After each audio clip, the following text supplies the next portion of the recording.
عمر بن خطاب رضی اللہ تعالیٰ عنہ بہت ہی کروشل ٹائم پر مسلمانوں کے دوسرے خلیفہ بنے، کیونکہ ایٹ دا سیم ٹائم مسلمان اس وقت دنیا کے سب سے بڑے سپر پاورز رومن اور پرشین امپائر سے لڑ رہے تھے۔ ان تینوں امپائرز میں فرق یہ تھا کہ رومن امپائر پچھلے 1000 سال سے دنیا کی سب سے بڑی سپر پاور تھی، اور پرشین امپائر بھی پچھلے 800 سال سے دنیا کی دوسری بڑی سپر پاور تھی۔ اور ان دونوں سے ایک ہی ٹائم پر لڑ کون رہا تھا؟ مدینہ کی ریاست، جو اس سب سے صرف کچھ ہی سالوں پہلے بنی تھی۔ لیکن ان سب چیزوں سے ڈرنے کے بجائے حضرت عمر اور باقی صحابہ نے پہلے خلیفہ حضرت ابو بکر کو رسول اللہ صلی اللہ علیہ وسلم کے پاس دفنا دیا، جس کے بعد پہلی بار حضرت عمر مسلمانوں کے خلیفہ بنے۔ ناؤ جب محمد صلی اللہ علیہ وسلم زندہ تھے تو لوگ انہیں رسول اللہ کے ٹائٹل سے پکارتے تھے،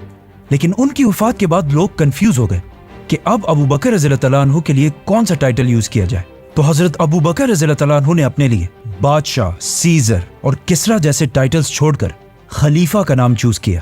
اور اب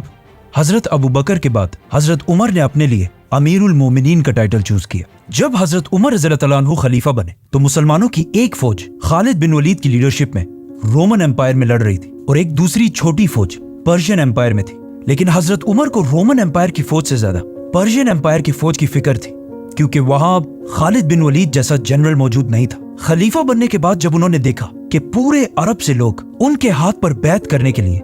مدینہ آ رہے ہیں، تو انہوں نے اس ٹائم کو یوز کر کے پرشین امپائر میں مسلمانوں کی مدد کے لیے ایک نئی فوج جمع کرنا شروع کر دی۔ لیکن یہاں ایک بہت بڑا مسئلہ ہوا کہ حضرت عمر مسجد نبوی میں بار بار مسلمانوں کو جہاد کی طرف بلاتے رہے، لیکن پہلی بار انہوں نے دیکھا کہ پرشین امپائر سے لڑنے کے لیے مسلمانوں میں کوئی بھی تیار نہیں تھا۔ اور یہ اس لیے نہیں تھا کہ مسلمان لڑ لڑ کر تھک چکے تھے، بلکہ اس لیے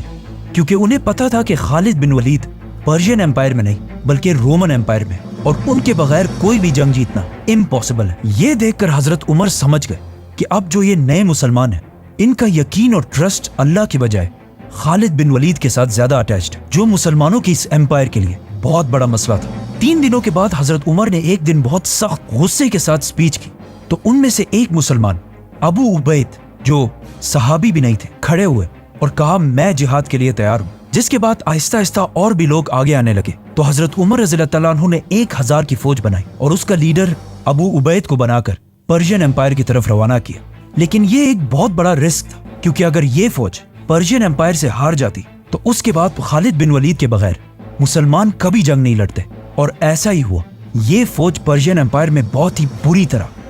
ہار گئی۔ بٹ ویٹ، یہ فوج ابھی راستے میں ابھی تک پہنچی نہیں ہے۔ جب یہ فوج پرشین امپائر کی طرف آہستہ آہستہ جا رہی تھی تو ادھر رومن امپائر میں مسلمانوں نے خالد بن ولید کی لیڈرشپ میں اس زمانے کے شام، سیریا کی سب سے امپورٹنٹ سٹی دمشق، ڈمیسکس کو ہر طرف سے گھیر چکے تھے، اور اس فوج کو کافی عرصے تک پتہ ہی نہیں تھا کہ ابو بکر رضی اللہ تعالیٰ عنہ وفات پا چکے ہیں، اور ان کے بعد مسلمانوں کا نیا خلیفہ حضرت عمر بنے ہیں۔ تو خالد بن ولید کی لیڈرشپ میں یہ فوج کئی دن تک کوشش کرتی رہی کہ کسی طرح اس قلعے کے اندر گھس سکے، لیکن ڈمیسکس کوئی عام سٹی نہیں تھی۔ اسے اس زمانے میں پیراڈائز آف سیریا کہا جاتا تھا، مطلب سیریا کی جنت، اور اب تک عرب اپنا سب سے بڑا امپورٹ اسی سٹی سے کیا کرتا تھا۔ مطلب دمشق اس علاقے میں سب سے پاورفل سٹی تھی، اور اس زمانے میں یہ عربوں کے لیے ایسی سٹی تھی جس طرح آج لوگوں کے لیے نیو یارک ہو۔ تو مسلمانوں نے اس وقت کی سب سے پاورفل سٹی دمشق کو ہر طرف سے گھیر لیا تھا، اور خالد بن ولید نے اس سٹی کے ہر مین گیٹ پر اپنے سب سے بیسٹ جنرلز کو کھڑا کیا تھا، جن میں سے ایک جنرل کا نام ابو عبیدہ ابن جراح تھا۔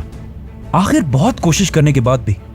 دمشق فتح نہیں ہو سکا، لیکن پھر ایک دن اچانک دمشق سے ایک آدمی خالد بن ولید کے پاس آیا اور اسے بتایا کہ کچھ ہی دن پہلے دمشق کے لیڈر کے گھر بیٹا پیدا ہوا ہے، جسے سیلیبریٹ کرنے کے لیے انہوں نے ایک بہت بڑی پارٹی رکھی، جس میں رومن امپائر کی فوج کو بھی بلایا، اور اس پارٹی میں یہ سب اتنی شراب پیئیں گے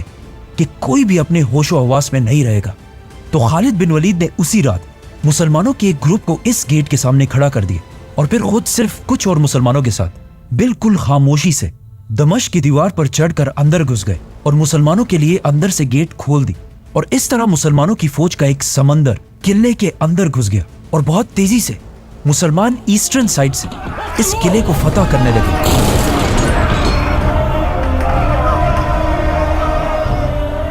लेकिन इस किले का जनरल इस सिटी के दूसरे साइड पर बैठा हुआ था। तो जब उसे पता चला कि अब उसके पास कोई ऑप्शन नहीं है और मुसलमान किले में घुस चुके हैं और कुछ ही देर में मुसलमान इस पूरे सिटी को फतह कर लेंगे, तो उसने जल्दी एक लेटर मुसलमानों के दूसरे बड़े जनरल अबू उबैदा की तरफ भेजा कि मैं इस सिटी को मुसलमानों के सामने सरेंडर कर रहा हूँ, सिर्फ एक शर्त पर कि मुसलमान कोई माले गनीमत नहीं लेंगे। अब अबू उबैदा इब्न जराह को इस बात का पता नहीं था कि खालिद बिन वलीद और उसके सोल्जर्स दमिश्क को फतह करने वाले हैं, तो उन्होंने उस रोमन जनरल के सरेंडर को कबूल कर लिया। अब थोड़ी देर बाद जब खालिद बिन वलीद को अबू उबैदा रज़ियल्लाहु तआला अन्हु के डिसीजन का पता चला, तो अगर वो चाहते तो अबू उबैदा के इस एग्रीमेंट को फाड़कर दमिश्क को तलवार के जोर पर भी फतह कर सकते थे और यहाँ से सारा माले गनीमत उठा सकते थे। लेकिन खालिद बिन वलीद ने अबू उबैदा के एग्रीमेंट को मानकर अपनी सारी फौज को पीछे हटने का हुक्म दिया और इस तरह दमिश्क, दमास्कस,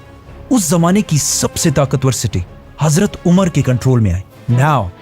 ये सब कुछ तो यहाँ रोमन एम्पायर में हो रहा था, लेकिन इस सब से बहुत दूर पर्शियन एम्पायर की तरफ जो फौज रवाना की गई थी वो बिल्कुल पहुंचने ही वाली थी। और पहुंचने के साथ ही अबू उबैद ने देखा कि पर्शियन एम्पायर सामने से बहुत बड़ी फौज तैयार कर चुकी है। जब अबू उबैद मुसलमानों की फौज लेकर पर्शियन एम्पायर पहुंचे, अबू उबैद नॉट अबू उबैदा, ये दो डिफरेंट शख्सियात हैं। अबू उबैद और उनकी फौज ने पर्शियन एम्पायर पहुंचकर देखा कि पर्शियन बादशाह ने खालिद बिन वलीद की एब्सेंस में मुसलमानों के खिलाफ 3 बहुत बड़ी फौजें तैयार की है जो बहुत तेजी से मुसलमानों की तरफ बढ़ रही हैं। आखिर मुसलमानों और पर्शियन फौज इस ब्रिज के सामने एक दूसरे के आमने सामने हुई, तो पर्शियन जनरल ने मुसलमानों को ये ऑफर दी कि या आप ब्रिज क्रॉस करके इस तरफ आए और या हमें उस तरफ आने दें। अब यहाँ अबू उबैद से एक बहुत बड़ी गलती हुई, उन्होंने अपने मुसलमान जनरल्स की बात नहीं मानी और खुद मुसलमानों की फौज को ब्रिज क्रॉस करने का हुक्म दिया। अबू उबैद खुद सहाबी नहीं थे और इनकी एज भी बहुत कम थी। जब हजरत उमर रज़ियल्लाहु तआला अन्हु ने इन्हें मुसलमानों की फौज का जनरल बनाया, तो सहाबा ने कहा कि आप इसे नहीं बल्कि किसी सहाबी को जनरल बनाए। लेकिन अबू उबैद वो वाहिद इंसान थे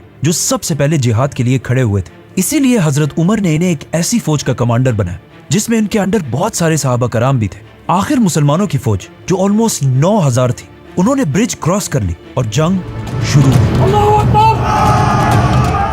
रोमन एम्पायर में दमिश्क, दमास्कस और पर्शियन एम्पायर की हीरा सिटी फतह करने के बाद अब दुनिया में हर कोई मुसलमानों को एक सीरियस थ्रेट समझने लगा था। तो जब अबू उबैद ने अपने घुड़सवारों हॉर्समैन को पर्शियन एम्पायर पर हमले का हुक्म दिया, तो वो सामने पहली बार पर्शियन एम्पायर की फौज में हाथियों को देखकर बिल्कुल डर गए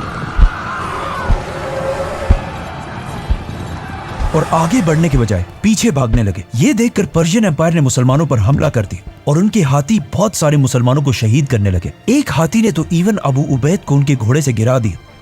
और फिर उनके सीने पर पांव रख के बिल्कुल क्रश कर दिया। ये हिस्ट्री में पहली दफा था कि किसी जंग में मुसलमानों के जनरल को शहीद किया गया हो। तो जब मुसलमानों ने अपने जनरल को गिरता हुआ देखा, उनका हौसला बिल्कुल टूट गया और वो जंग के मैदान से पीछे हटने लगे। जब मुसलमान भागकर ब्रिज तक पहुंचे, तो उन्होंने देखा कि ब्रिज को किसी ने तोड़ दिया है। अब या तो इस ब्रिज को मुसलमानों की फौज में से किसी ने तोड़ा था और या इसे अबू उबैद के ऑर्डर्स पर ही तोड़ा गया था ताकि मुसलमानों के लिए जंग छोड़ना इम्पॉसिबल हो जाए। तो अब जब और कोई रास्ता भी नहीं था, तो बहुत सारे मुसलमान दरिया में कूदने लगे। ये सब देखकर मुसलमानों के दूसरे जनरल मुसन्ना ने फौज को दोबारा ऑर्गेनाइज किए और पर्शियंस पर पूरी ताकत के साथ एक आखिरी बार हमला कर दिया और पीछे खड़े मुसलमानों को ये ऑर्डर्स दिए कि जल्दी से ब्रिज को ठीक करो। आखिर मुसन्ना की बहादुरी की वजह से 3000 मुसलमान ब्रिज को क्रॉस करके इस साइड पर आए, लेकिन 9000 में से सिर्फ 3000 मुसलमान ब्रिज क्रॉस कर सके। मतलब 6000 मुसलमान इस जंग में शहीद हुए। ये पहली बार हुआ था कि मुसलमान कोई भी जंग इतनी बुरी तरह हार जाए और ये जंग हजरत उमर की खिलाफत की पहली जंग भी थी जिसमें उन्हें शिकस्त हुई। नाउ